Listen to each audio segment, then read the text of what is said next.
in that woman, like, yesterday. I'm working on it. Have you had your man parts checked yet? Come on, not now, Wendy. Because you may have emptied them over the years.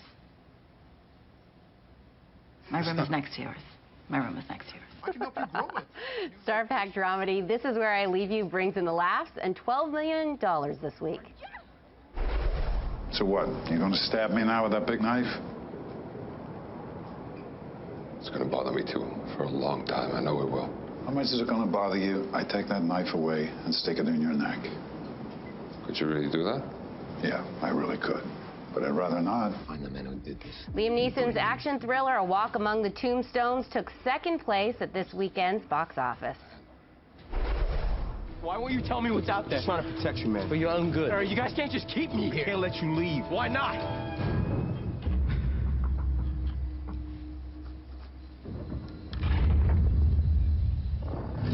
And The Maze Runner debuted this weekend in the top spot, bringing in more than $32 million. Jason Gorber is a critic with twitchfilm.com in Toronto. He joins us now. All right, Jason, let's start with Liam Neeson in A Walk Among the Tombstones. Liam Neeson always got something scary, something intense. Does this add up? Well, so, Liam Neeson for, I guess, the last 15 years has been making tons of films, but a lot of them involve Liam Neeson with some sort of phone device, some sort of hostage situation, and some sort of gun battle. Yep, sounds right. You know, we got Taken 2, Taken 3 is coming out. We have a bunch of others. The filmmakers of this actually made a big deal saying this is not Taken 4, but in some ways it is. Look, this film has about an hour of really great, intense Liam Neeson-y stuff, and then it kind of falls apart, unfortunately. What's really weird for me is it's a period piece, but it's a period piece from 1999, which is making me feel totally old. Like, Y2K is looming over the entire film.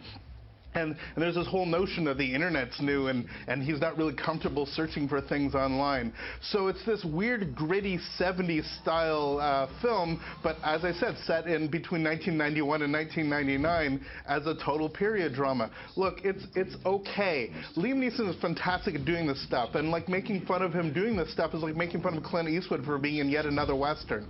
This is his shtick, and he's very good. There's very few people that can actually pull this off. The film doesn't quite do everything that it wants to do, but in the end it's just okay, and sometimes that's just enough for this kind of movie. What about Love is Strange? It wasn't in the top 3 box offices that we mentioned, but what'd you make of that? Yeah, this is a much quieter film, but a really beautiful film. Fundamentally, this is a film about some of the ramifications that are going on in the States in terms of gay marriage. You have a couple that has been together for 40 years, played by 2 incredible actors, John Lithgow and Alfred Molina. Now, Lithgow has been in tons of stuff, but Alfred Molina is one of those actors who's been in some of the best films ever made. God, he was Sapito in Raiders of the Lost Ark. This is an incredible dynamic between the two, and what happens is when they get married, he works at a Catholic school, and part of their morality clause is that he can't explicitly go against the teachings of the church, and so they split up into separate apartments. Really, it's a story about love, about how that dynamic works, and I saw this with a small audience playing in limited theaters as it rolls out across the country, and people really responded to this. This is yet another of those films that play the Toronto Film Festival and is slowly rolling out over the country. It's a really beautiful film. It's incredibly touching with some fantastic performances. Towards the end, it gets a little bit saccharine, but really, it's absolutely worth it. And just to see these 2 giants at work on screen is a pretty amazing thing. Okay, what about the documentary Altman, about filmmaker, MASH star Robert Altman? Well, MASH director anyway, yeah, Robert right. Altman, close enough. So Ron Mann, who's a tremendous Canadian documentarian, has done this sort of love letter to Robert Altman. You're not going to learn a ton if you knew nothing about this filmmaker, but as somebody who really adores his films, and I count myself among those, you have a real great sort of overview of his career, and you get some pretty open and honest responses from some of the great talents that work with him, including, of course, Robin Williams. This is actually one of Robin Williams' last appearances on film.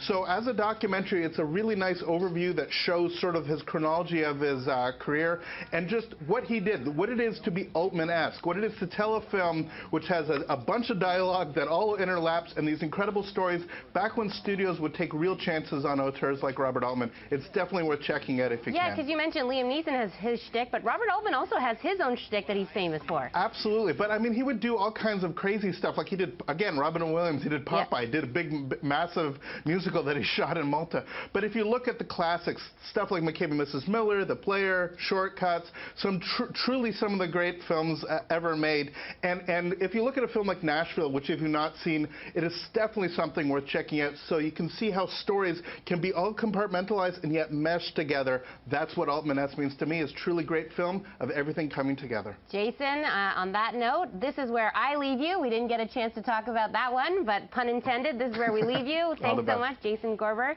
And remember, you can follow Jason on Twitter at Filmfest_CA. Thanks, take care.